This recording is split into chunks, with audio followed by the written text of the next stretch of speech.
चलिए स्टूडेंट्स, अपने डाउट्स अपन सॉल्व करते हैं। आप लोगों ने मुझसे पूछा question number 2। Question number 2 second question है बच्चों, the wheel of A car is completing 1200 rotations per minute on pressing the accelerator of the car. The wheel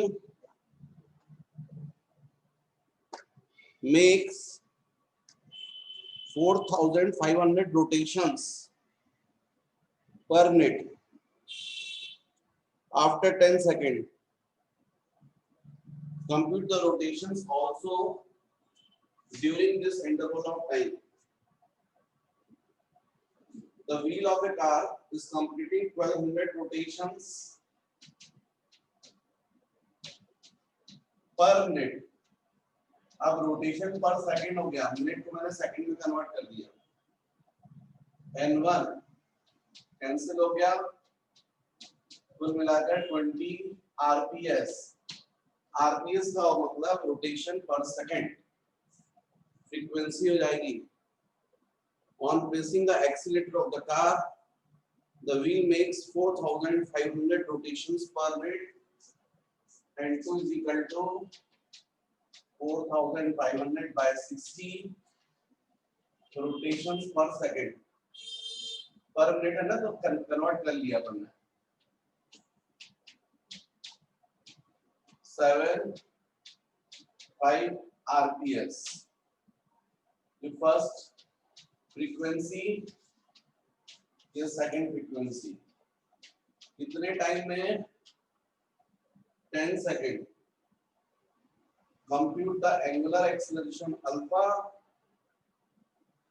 and angular displacement in 10 seconds. Compute the number of rotations. Rotations also. Total number of rotations in this time interval. Solution. Omega 2 is equal to omega 1 plus alpha into t. अपन ने देखा v is equal to u plus at। यहाँ v की जगह पर rotation motion में जाता है omega, final velocity या फाइनल एंगुलर वेलोसिटी। तो ये जाएगा 2 pi n2 2 pi n1 plus alpha into t। बच्चों angular velocity is equal to 2 pi n 2 pi n2 minus 2 pi n1 is equal to alpha into t, मतलब 2 pi n1 n2 minus n1 upon t is equal to alpha। Alpha is equal to 2 pi n2 75 minus n1 20 divided by t 10 seconds. Alpha is equal to pi upon 5, cancel हो जाएगा ना, 2 से ये 5 जाएगा। 75 minus 20 55 means 11 pi radian per second square। Answer 11 pi। हालांकि इसका value के form में है, आप चाहो तो कर सकते हो, 3.14 से मल्टीप्लाई कर दोगे तो सेम आंसर आ जाएगा। फिर हमको फाइंड करना है एंगुलर डिस्प्लेसमेंट थीटा। थीटा हमको पता है omega 2 square is equal to omega 1 square plus 2 into alpha into theta. v square is equal to u square plus 2as। v की जगह यहाँ पर ओमेगा t, मैं ओमेगा 2 लिख रहा हूँ, एक ही बात। Omega 1 initial angular velocity, omega 2 final angular velocity. तो जैसे v square is equal to u square plus 2as, यहाँ पर omega 2 square is equal to omega 1 square plus 2 into alpha into theta. Omega 2 हमको पता है 2 pi n2 square pi n1 square 2 into alpha 11 pi into of theta. Transfer कर दो तो ये जाएगा 4 पाई स्क्वायर, कॉमन निकल जाएगा n2 square minus n1 square is equal to ये जाएगा 22 pi into theta. 4 pi square, तो बच्चों एक पाई तो कैंसिल हो गया, तो ये यहाँ पर पाई इधर n2 square 75 square minus 20 square is equal to 22 into theta. 4 pi 22 by 7 75 square minus 20 square, a square minus b square, a minus b a plus b is equal to 22 theta. 22 cancel, इसका मतलब ये हो जाएगा 4 by 7 into 75 minus 20 55, 75 plus 20 95 is equal to of theta. इसको solve कर लीजिएगा, angular displacement आ जाएगा। फिर हमको बताना है कंप्यूटर रोटेशंस आल्सो। अच्छा, ये जो सेकंड आंसर है ना, वो पाई के फॉर्म में है। यदि मैंने पाई को कन्वर्ट नहीं किया होता तो ये पाई रहता, सीधे सीधे यहाँ पर पाई रहता। अब देखिए जरा, अपन नहीं कैंसिल करते इसको, तो यदि कैंसिल नहीं करते तो देखते क्या आता है। तो आएगा 4 पाई 55 95 बाय 22, तो 11 से जाता है ये 2 और ये जाता है 5, 2 से ये जाता है आपका 2, 5 into 10 95 950 5 थीटा, मतलब theta is equal to 950 pi radians, क्योंकि एंगुलर डिस्प्लेसमेंट आप रेडियंस में मेजर करते हैं। थर्ड पार्ट,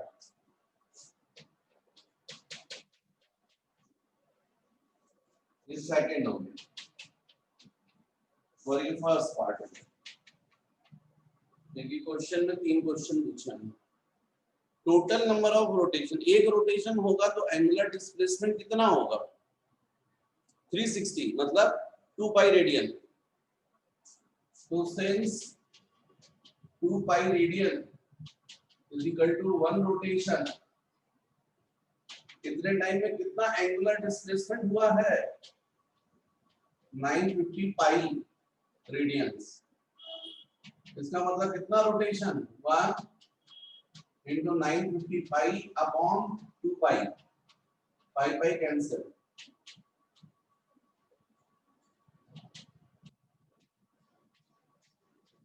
rotations, मतलब 475 रोटेशंस में कितने टाइम इंटरवल में टोटल जो रोटेशंस हुए हैं बच्चों, वो हुए 475। ये हो गया question number 2।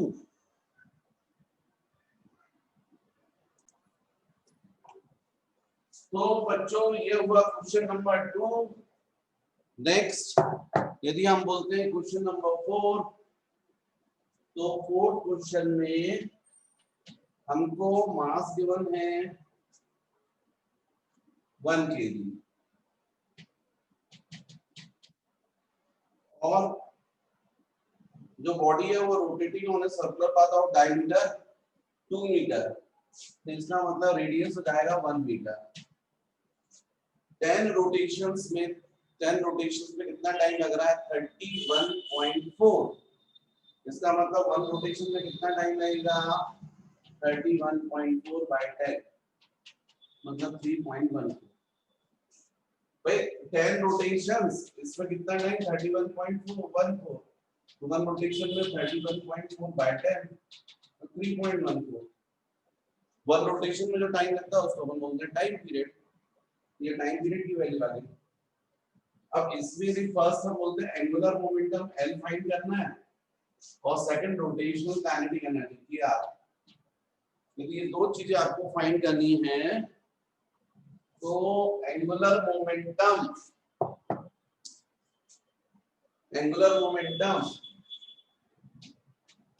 L I omega, क्योंकि लीनियर मोमेंटम होता है mass into velocity. Angular momentum में मास की जगह आई जाएगा और v की जगह ओमेगा जाएगा। अब L इज इक्वल टू, तो हमको I निकालना है तो I is equal to mr square, तो m जाएगा 1 into 1 स्क्वायर और omega 2 pi by t। t कितना है? 3.14, मतलब 2 पाई भी बोल सकते हो आप। तो तब कितना जाएगा? 2 पाई अपॉन पाई, पाई पाई कैंसिल कर 2 आ गया। इसका मतलब angular momentum L is equal to I1 omega 2। ये आपका आंसर हो जाएगा। 2 यूनिट आ जाएगी, ये क्या थी? केजी मीटर स्क्वायर, ओमेगा की radian per second,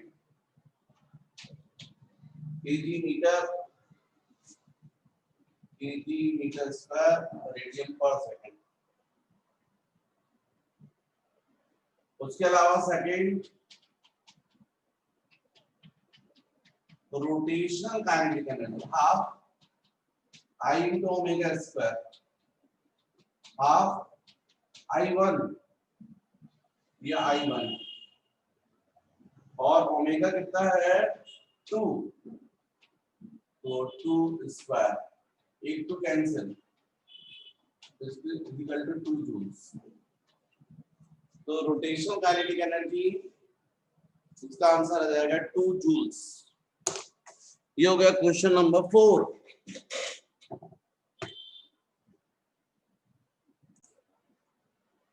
question number 6,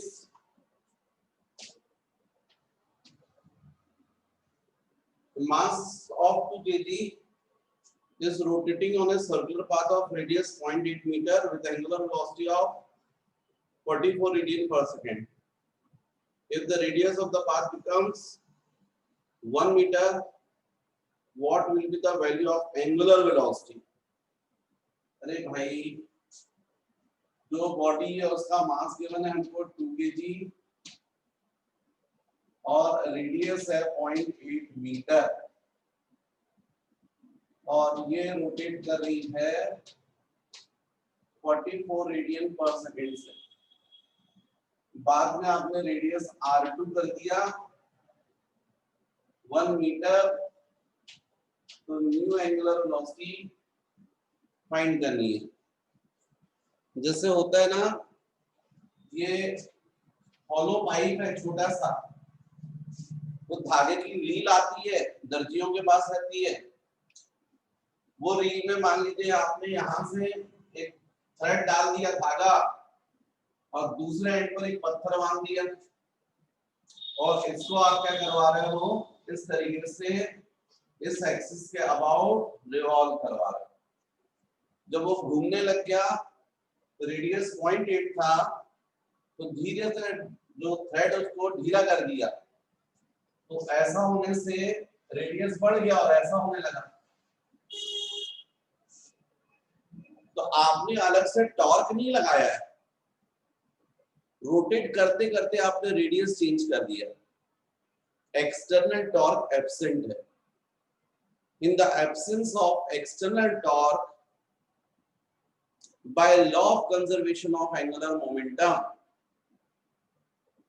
In the absence of external torque, angular momentum of the body or the system remains conserved.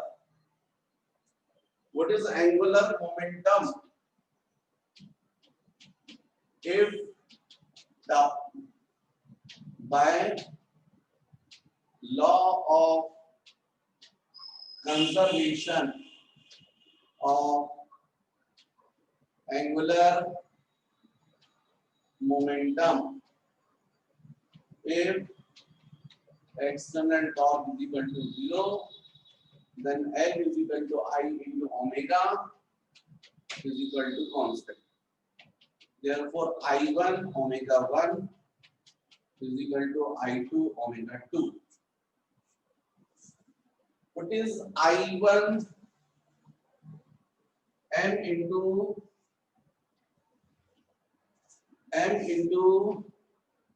R1 square into omega 1 M into R2 square into omega 2 cancel. Therefore, omega 2 is equal to R1 square upon R2 square, means R1 upon R2 whole square into omega 1 is equal to omega 2. R1 0.8, R2 1 square, omega 1 44, omega 2 0.8 square 64 by 100 into 44 is equal to omega 2 is equal to answer. तो solve कर लोगे answer आ जाएगा. 7th question मैंने करवा दिया था first video में. किसी ने मुझसे पूछा है question number 8.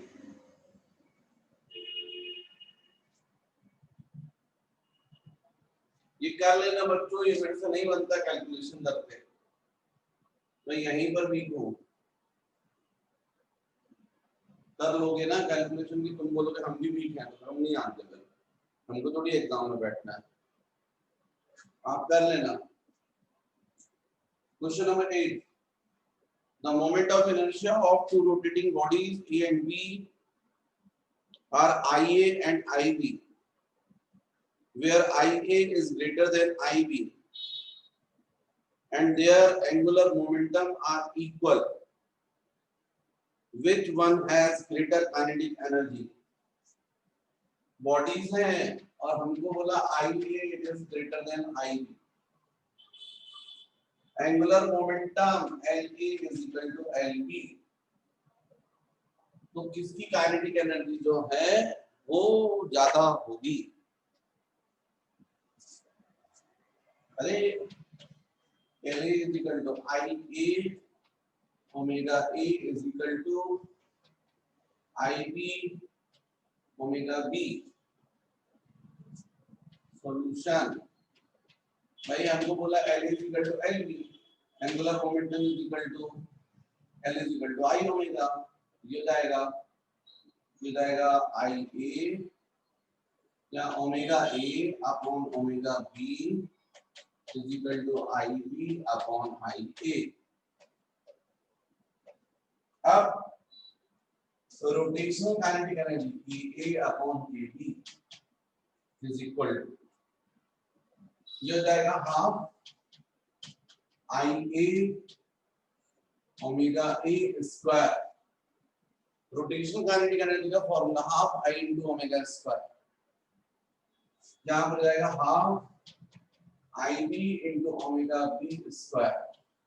Cancel. KA upon KB is equal to IA upon IB into omega A upon omega B IB upon IA. तो IB upon IA स्क्वायर. एक IB कैंसिल हो जाएगा, एक IA कैंसिल हो जाएगा. KA upon KB is equal to IB upon IA. Question में हमको given है ए का मोमेंट ऑफ इनर्शिया ज्यादा है बी से, मतलब राइट हैंड साइड में डिनोमिनेटर ग्रेटर है न्यूमरेटर से, इसके लेफ्ट हैंड साइड में भी डिनोमिनेटर ग्रेटर होगा न्यूमरेटर से, मतलब बी की काइनेटिक एनर्जी ज्यादा होगी। नेक्स्ट क्वेश्चन नंबर, किसी ने मुझसे पूछा है 10th भी डाउट है।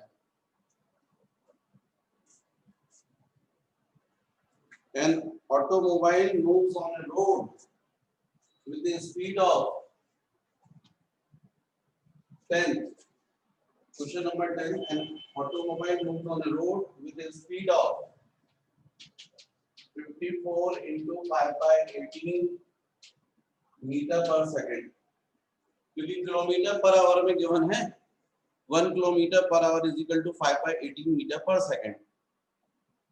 Radius of its wheel 0.35 meter. What is the average negative torque transmitted by its brake to wheel? Tau question mark is brought to rest in 15 seconds. T is equal to 15. The moment of inertia of wheel about its axis of rotation I 3 kg meter square. Solution. Torque find करना है, torque वहां बोलते हैं force, यहाँ बोलते हैं torque. वहां force होता है मास इनटू एक्सेलरेशन, यहाँ पर टॉर्क हो जाएगा मास की जगह आई और ए की जगह अल्फा। मतलब टॉर्क के लिए डिफाइन करना तो आई चाहिए और अल्फा चाहिए। आई क्वेश्चन में गिवन है, अल्फा अपन को निकालना पड़ेगा। रेडियस पता है, इनिशियली यदि अपन मार्क करें ये v1 हो गया और फाइनली क्या है v2 कितना है 0, रेस्ट में आना ना v, इसलिए तो बच्चों v is equal to omega r, omega is equal to v by r, omega 1 v1 upon r, v1 है 18 into 3, 3 into 5 15, रेडियस हो गया 0.35, मतलब ये हो गया 1500 अपॉन 35, 5 7 का 300। Initial angular velocity 300 by 7, omega 2 v2 by r, final rest में है फाइनल एंगुलर वेलोसिटी 0,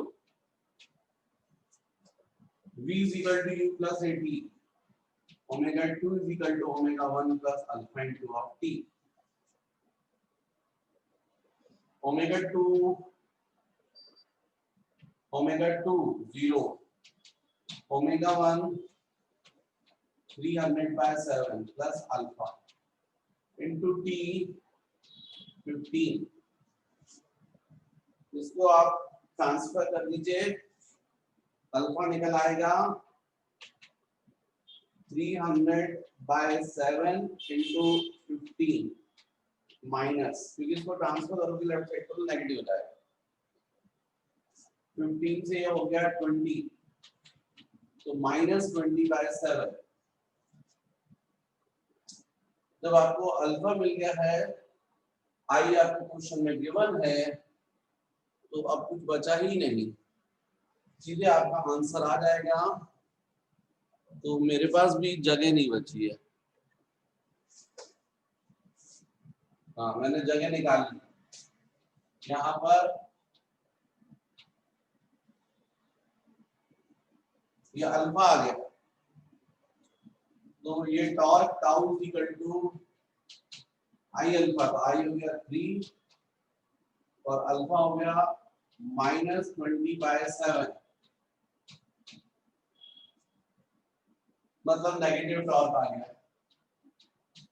कितना हो गया -60/7। इसको सॉल्व कर लीजिए, जो भी आंसर आएगा torque is equal to -60/7। Unit रहेगी न्यूटन इनटू मीटर। टॉर्क क्या होता है? फोर्स इनटू डिस्टेंस, है ना, फोर्स इनटू डिस्टेंस, उससे लिया जाएगा। तो बच्चों ये टॉर्क आ गया। आप लोग कॉपी कर लें जो कर रहे हैं बच्चे। लेकिन मुझे एक बात बोलनी है, क्योंकि क्लास में मैंने जो बच्चों को रोल नंबर देता हूं, तो मेरा रोल नंबर 11 के बच्चों को मैं जनरली देता हूं 11001, 11002, 11003। तो उससे मुझे पता चल जाता है कि क्लास 11 का बच्चा है और रोल नंबर 1 हो गया। 11002 का मतलब क्लास 11 का बच्चा, रोल नंबर 2। ऐसे ही मैं 12th में देता हूँ 12001, इसका मतलब 12 का स्टूडेंट है, रोल नंबर 1। 12099 मतलब 12 का बच्चा है, रोल नंबर 99। तो आज एक स्टूडेंट ने मुझसे पूछा कि सर आपकी जो प्लेलिस्ट है उसमें सब बच्चों के रोल नंबर क्यों डाले? तो मैंने उसको बोला भैया वो रोल नंबर नहीं है, वो चैप्टर नंबर हैं। 11001 का मतलब है क्लास 11 का फर्स्ट चैप्टर। 11002 का मतलब क्लास 11 का सेकंड चैप्टर। 11003 का मतलब है क्लास 11 का थर्ड चैप्टर। तो जिस हिसाब से मैंने प्लेलिस्ट बनाई है, आप लोगों को समझना चाहिए उस प्लेलिस्ट में मैंने एक्चुअली में चैप्टर वाइज भी बनाई हुई है और कंप्लीट बुकलेट के हिसाब से भी बनाई है। जैसे कोई बच्चा यदि मान लीजिए केवल डायरेक्ट रोटेशनल मोशन जो है वो देखना चाहता है, तो वो सीधा रोटेशनल मोशन की जो है प्लेलिस्ट पे चला जाएगा, तो उसको रोटेशनल मोशन के पूरे वीडियो मिल जाएंगे। अब लेकिन कुछ है, यदि मान लीजिए किसी को लगता नहीं हम तो वो पूरा सीक्वेंस में चैप्टर वाइज पढ़ेंगे, जैसे बुकलेट में वो जो मैंने कंप्लीट में क्या है, जैसे एएसटीसी मेथड है सबसे फर्स्ट नंबर पर। अब उसके लिए कोई अलग से प्लेलिस्ट नहीं बनाई है, वो उसी में मिलेगा। तो उसमें लाइन से जो है वो चैप्टर जमे हुए हैं, और बाकी यदि आपको चैप्टर चाहिए तो उसकी अलग से प्लेलिस्ट है। तो इसलिए बच्चों आप लोग भी समझ जाइएगा, कोई कंफ्यूज मत होइए, वो रोल नंबर नहीं लिखे हैं। 11 का मतलब है 11 का चैप्टर है और 12 का मतलब 12 का चैप्टर है। नेक्स्ट क्वेश्चन बच्चों, क्वेश्चन नंबर 11।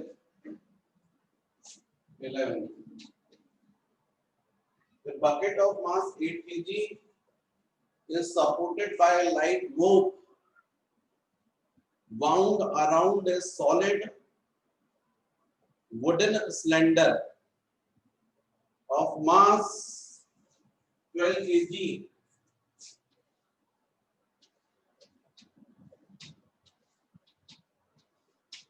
ये इस तरीके से रोप, इससे ये बकेट। हमको क्वेश्चन बोला bucket of mass small m 8 kg is supported by a light rope wound around a solid wooden cylinder of mass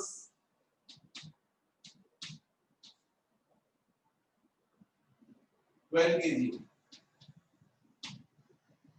and radius r 20 centimeter मतलब 0.2 metre, free to rotate about it axis. ये axis के about जो है rotate करने के लिए free है। The man holding the free end of the rope, ये मैन जो यहाँ पर होल्ड करके रखता है। The man holding the free end of rope with the bucket free downwards in a well 50 metre deep, 50 metre, neglecting friction, opting the speed of bucket and the angular speed of cylinder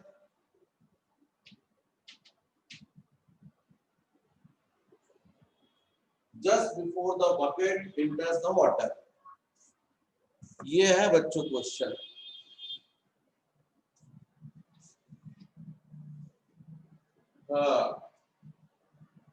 मतलब आप यहां से यदि देखोगे तो एक cross section जो है सर्कुलर दिखाई देगा, आपको डिस्क दिखाई देगी, ये डिस्क रहेगी और इसके ऊपर से रोप है तो वह ऐसा, और ये बकेट, बकेट का जो वेट है mg वो यहां पर टेंशन प्रोड्यूस करेगा T।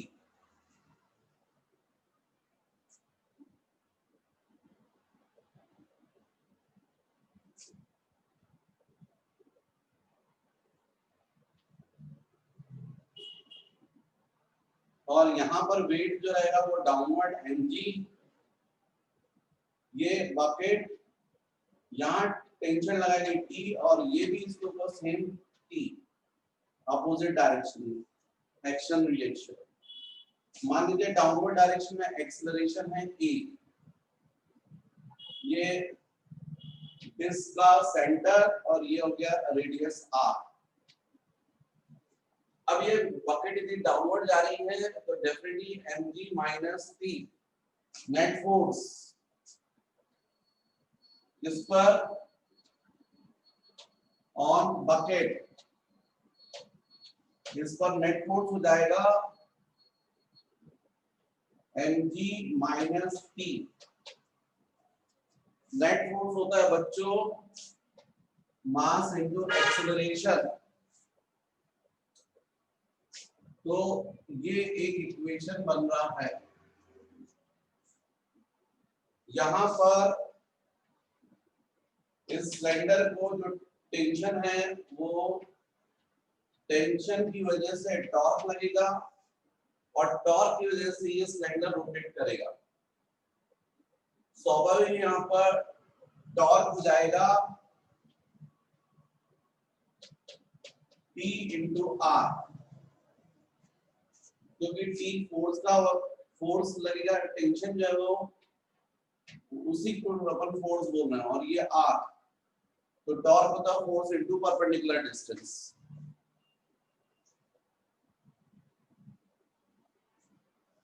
वैसे हम लोग को पता है टॉर्क,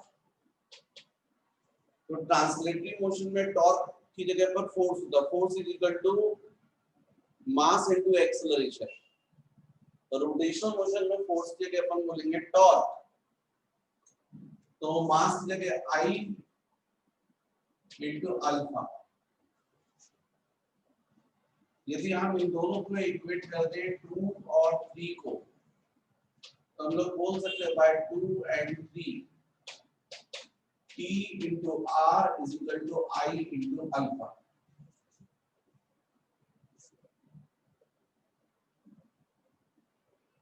ये हमको पता है A इज इक्वल टू होता है alpha into R। Linear acceleration is equal to angular acceleration into radius. तो फिलहाल tension T is equal to I into alpha upon R, लेकिन हम लोग जानते हैं A is equal to alpha into R। जो एंगुलर एक्सेलरेशन इसमें produce होगा तो उसमें लीनियर एक्सेलरेशन हो जाएगा is equal to angular acceleration into radius. तो यहां पर अल्फा की जगह जाएगा a बाय r।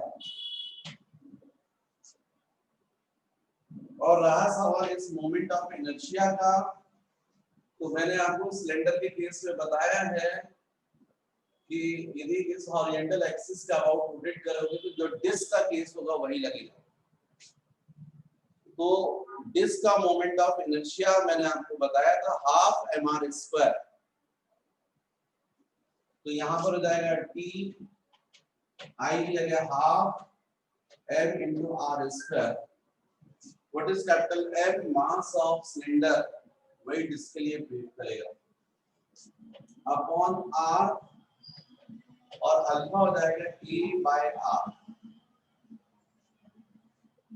तो इस तरीके से r इंटू r स्क्वायर इसको कैंसिल कर देंगे, तो टेंशन की वैल्यू हो जाएगी half into capital N into A, और ये हो गया इक्वेशन नंबर 4।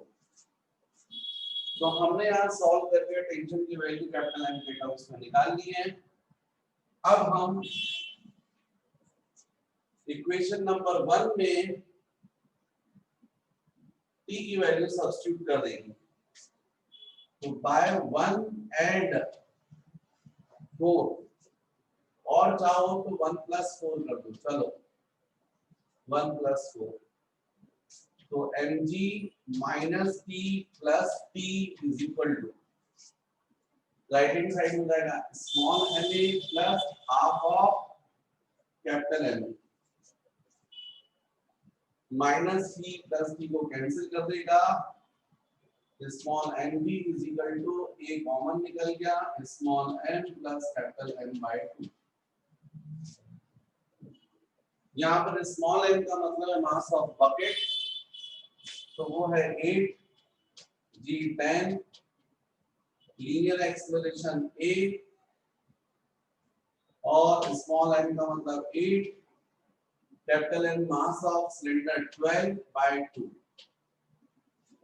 तो ये रहेगा 80 लीनियर एक्सेलरेशन, ये रहेगा 6 प्लस 8 14, तो a is equal to 80 by 14, मतलब 40 by 7 metre per second square. ये हमने बच्चों फाइंड कर लिया है इस बकेट का acceleration, linear acceleration downward direction. यदि बकेट का ये थ्रेड कट कर देते तो ये फ्रीली डाउनवर्ड गिरती, तो एक्सेलरेशन कितना होता है इक्वल टू g, लेकिन चूंकि रोप से कनेक्टेड है, फ्रीली नहीं गिर रही है, इसलिए एक्सेलरेशन की वैल्यू 10 नहीं रहेगी, 10 से कम रहेगी। अप्रोक्सीमेटली कुछ आप निकाल सकते हो 6 मीटर पर सेकंड स्क्वायर के आसपास आएगा, थोड़ा सा कम आएगा उससे। अब जब एक्सेलरेशन आ गया है तो अब इस बकेट के लिए अपन 50 मीटर डीप पर जा रही है, तो रेस्ट स्टार्ट की होगी, फाइनल लॉस डिफाइन करना है, तो v square is equal to u square plus 2ax। What is v? Final velocity, जिस वक्त वो 50 मीटर डीप वाटर को टच करेगी उस वक्त उसकी final velocity v square initially 0 रही होगी, टू एक्सेलरेशन 40 by 7, और s हमको 50 मीटर गिवन है, तो v is equal to root over, यह जाएगा 5 into 50 into 200, 44,000 by 7। ये फाइनल वेलोसिटी, इतनी वेलोसिटी से जाकर बकेट जो है वो वाटर को हिट करेगी। इसको आप सॉल्व करेंगे तो जैसे 100 है तो ये 10 आ जाएगा, और ये रहेगा रूट 40 by 7। अप्रोक्सीमेटली ये रूट 6 से लिखा हुआ है, 6 का स्क्वायर रूट अप्रोक्सीमेटली आप करके देखिएगा, आंसर आ जाएगा।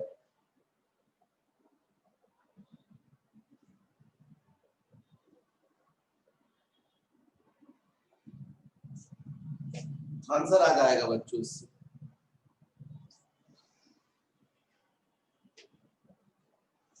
4 into 10 कर देते हैं अपन, मान लो तो 4 बाहर निकल जाता तो 2 जाता तो 20, 20 into रूट 10 by 7 हो जाता, root 10 by 7, sorry root 20 by 7, 20 into root आ जाएगा बच्चों 23 पॉइंट।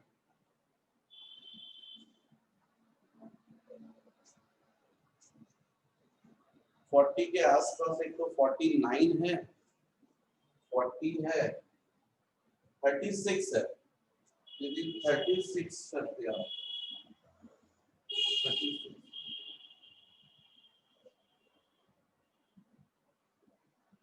आ जाएगा बच्चों, इसको सॉल्व कर लीजिएगा, ये हो गया। फिर एक और चीज बताना है, optimal speed of bucket and angular speed of slender. Angular speed कितनी होगी? एंगुलर स्पीड इस सिलेंडर की, ऐसा यहां से क्या लग रहा है, टेंशन है ना, उसकी वजह से एक्सेलरेशन ए। तो एंगुलर एक्सेलरेशन, भाई ये लीनियर एक्सेलरेशन आपको पता है, a is equal to alpha into R हो जाएगा। तो alpha is equal to a by r। तो अल्फा ये कितना है, ये है 40/7, 40/7। अब r कितना है 0.2। इसका मतलब alpha is equal two point हटेगा 400/2 into 7, 2 से ये जाएगा 200, तो कुल मिलाकर alpha is equal to 200/7 radian per second square. ये आएगा एंगुलर एक्सेलरेशन की वैल्यू।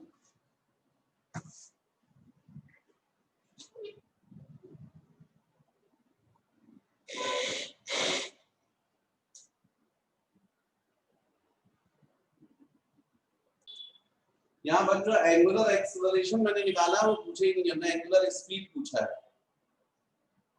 यदि एंगुलर एक्सेलरेशन पूछा होता तो ये सही था, पर एंगुलर स्पीड पूछा है अपन से। तो एंगुलर स्पीड कैसे निकालोगे? Tau is equal to I alpha, tau is equal to I into alpha angular speed. अरे लीनियर वेलोसिटी पता है ना अपन को, ये थ्रेड की v पता है, v, ये थ्रेड से लीनियर वेलोसिटी है r। तो v is equal to omega r, omega is equal to v by r। Linear velocity वही होगी जो इसकी थी, जो अपन ने निकाली है, ये v। क्या इसमें जो मैंने बोला आपको सॉल्व करोगे तो 23.7 आ जाएगा, डिवाइडेड बाय 0.2।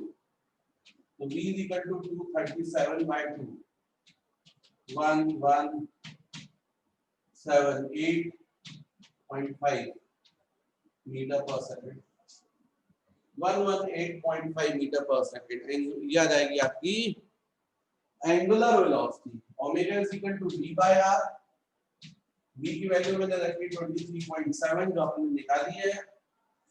तो omega is equal to v by r।